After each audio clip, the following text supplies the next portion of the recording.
I lost my father at a very young age. I was 2 months old. My father was in a car accident and passed away.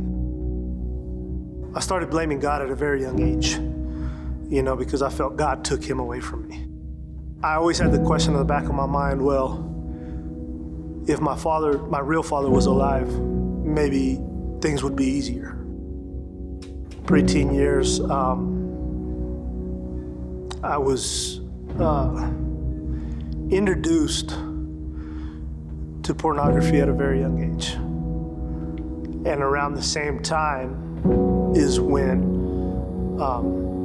some of the darkest moments of my life happened. And that was that I was sexually molested by three different family members.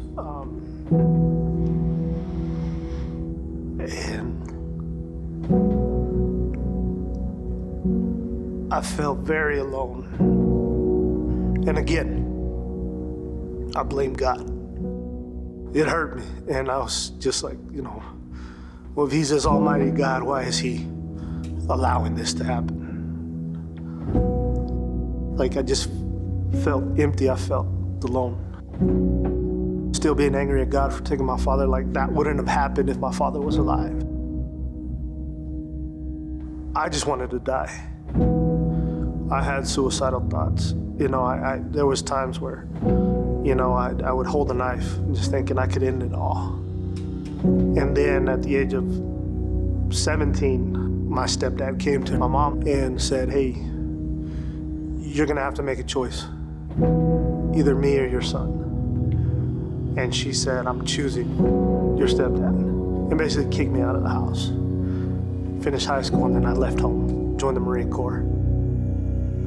Still trying to deal with that pain and anger and frustration and hopelessness. I actually held a 12-gauge shotgun in my mouth with my thumb on the trigger. I was seconds from pulling that trigger, and something stopped me. So I tried to feel that pain. So I got into alcohol. I got into pornography, just consumed by it. Those things were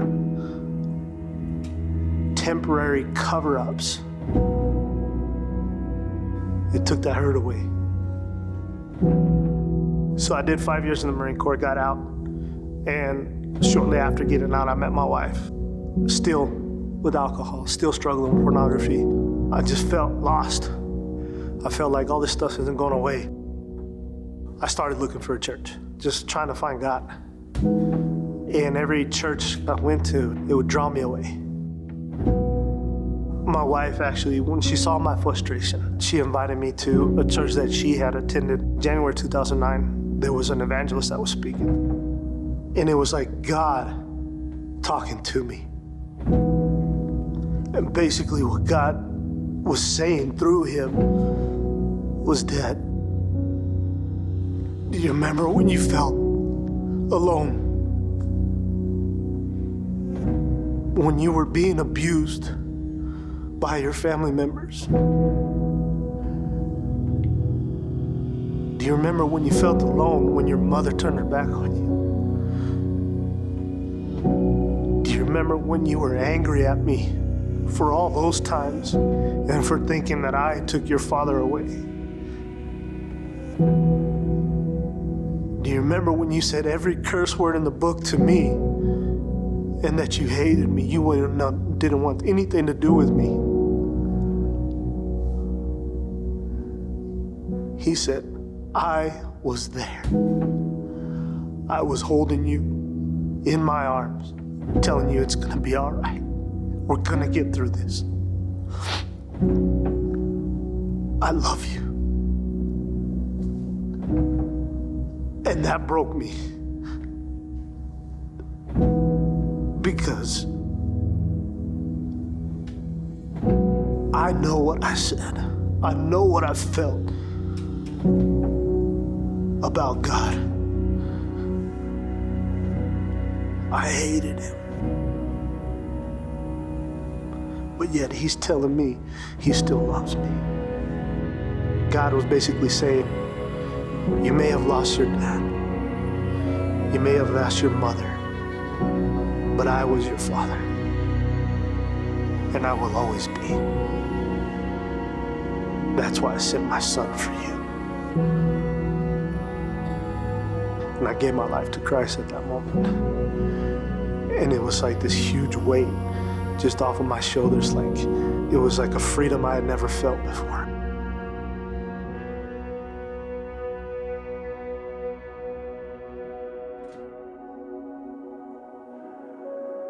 I was on fire for God. I wanted to do more for him. But I still had this feeling of like, okay, well, I gotta still try harder to stop drinking, to stop watching porn, to do better. I was saved, but I still struggled with it. And I started understanding grace and started understanding that there's two parts to this walk.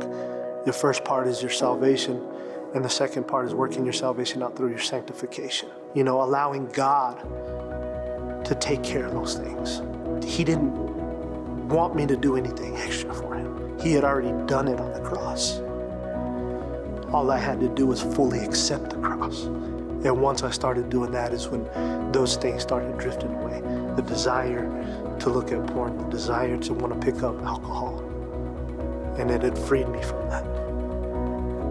And all the trauma I had in my past, the pain of all those bad memories, God helped me look at that pain through a different lens.